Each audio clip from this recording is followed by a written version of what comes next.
Welcome to সকলকে আমার channel ভরপুর স্বাদে গন্ধে। চলুন আজকে একটা নতুন রেসিপি বানিয়ে দেখাই, যা অতি সহজে কম জিনিসে করতে পারবেন এই সিজনে। সেটা হচ্ছে ছোলার ডাল দিয়ে এঁচোড় কিমা। দেখে নেওয়া যাক কিভাবে আমি বানাবো। সিদ্ধ করা একদম ছোটো ছোটো কিমা আকারে এঁচোড় হলুদ লবণ দিয়ে এটাকে সিদ্ধ করে রাখতে হবে। ভিজিয়ে রাখা আগের দিন রাত্রে পরিবারের মেম্বার বুঝে নিতে হবে। আগের দিন রাত্রে বা পরের দিন সকালে ছোলার ডালটাকে ভিজিয়ে একটু হলুদ লবণ দিয়ে এটাকে জাস্ট একটু সিদ্ধ করতে হবে। এই অবস্থায় থাকবে যাতে গলে না যায়, নরম হবে কিন্তু গলে যাবে না। সঙ্গে থাকবে টক দই, গরম মশলা, ফোড়নে যাবে গোটা জিরে, শুকনো লঙ্কা, তেজপাতা, আর মশলাই যাবে এর মধ্যে ধনে আর জিরেকে রোস্ট করে মশলা করা, আদা পেস্ট, সিদ্ধ লঙ্কা, টমেটো কুচি, রেড চিলি, হলুদ, লবণ, স্বাদ মতন মিষ্টি, সঙ্গে থাকবে ঘি। কড়াইটাকে ভালো করে গরম করে সামান্য পরিমাণ তেলটাকে খুব ভালো করে গরম করে নিতে হবে। প্রথমে আমি সিদ্ধ করে রাখা ছোলার ডালটাকে একটু নাড়াচাড়া করে নেব। মনে রাখতে হবে আগে কিন্তু হলুদ লবণ দেওয়া আছে, তো জাস্ট এটাকে একটু নাড়াচাড়া করব। ডালটাকে নামিয়ে কড়াইয়ের মধ্যে আবারও একটু তেল দিয়ে তেলটাকে একটু ভালো করে গরম করে নিয়ে আবারও সিদ্ধ করে কিমা আকারে রাখা এঁচোড়টাকে হালকা করে ভেজে নেব। চাইলে এর মধ্যে আপনারা একটু লবণ হলুদ অ্যাড করতেই পারেন, সেটা পরিমাণ বুঝে, কারণ সিদ্ধর সময় অলরেডি লবণ হলুদ দিয়ে সিদ্ধ করা হয়েছিল। ডাল আর এঁচোড় কিমা ভেজে রাখার পরে ফাইনালি এবার আমি তেল দেব। এই রেসিপিতে বেশি তেল লাগে না, তো আমি এবার যা তেল দেবো এটাতেই হয়ে যাবে। তেলটাকে খুব ভালো করে গরম হতে দিয়ে তার মধ্যে ফোড়নে আগেই দেখিয়েছি এক এক করে তেলে দেব।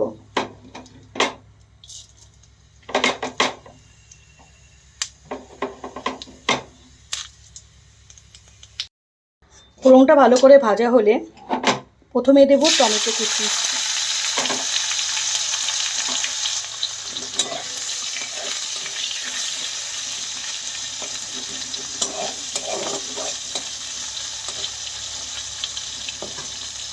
এরপরে দেব সিদ্ধ করে রাখা লঙ্কা।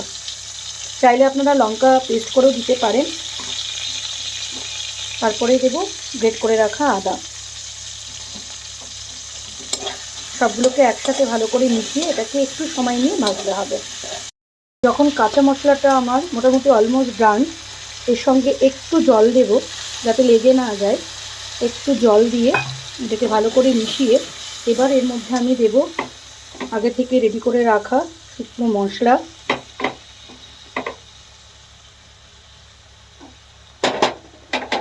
হলুদ, লবণ, রেড চিলি, সব কিছুকে একসাথে নিয়ে খুব ভালো করে এটাকে মিশিয়ে একটু সময় নিয়ে কষতে হবে। মনে রাখতে হবে এই রান্নাটা কিন্তু লো টু মিডিয়াম আঁচেই হবে। যখন মশলা থেকে কাঁচা গন্ধ বেরিয়ে তেল ছাড়তে শুরু করবে, ঠিক এই পর্যায়ে আমি মিশাবো টক দই।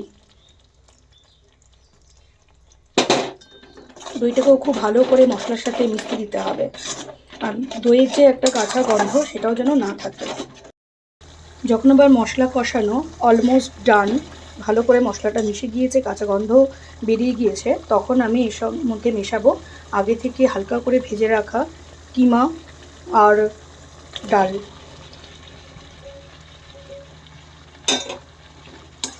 দেন এটার সাথে খুব ভালো করে মশলার সাথে একদম লো আছে একটু সময় নিয়ে কষাতে হবে। মাথায় রাখতে হবে এর থেকে কিন্তু অটোমেটিক তেল ছাড়তে শুরু করবে যখন, তখন আমরা এর মধ্যে একটু জল মেশাবো।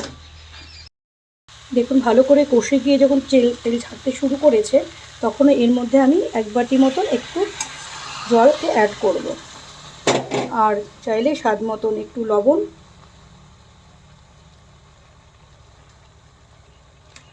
আর স্বাদ মতন একটু মিষ্টি অ্যাড করে দিতে পারেন। অলমোস্ট ডান আমার ছোলার ডালের এঁচোড় কিমা। একদম শেষে গিয়ে এবার অ্যাড করব একটু গরম মশলা আর ঘি।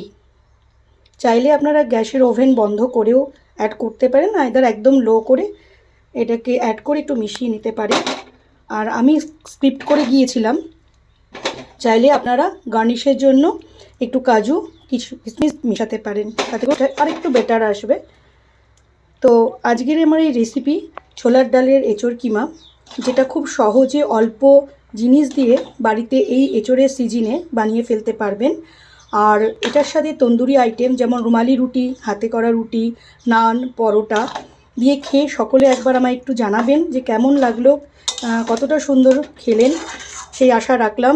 চলুন নেক্সট টাইম দেখা হবে। টাটা।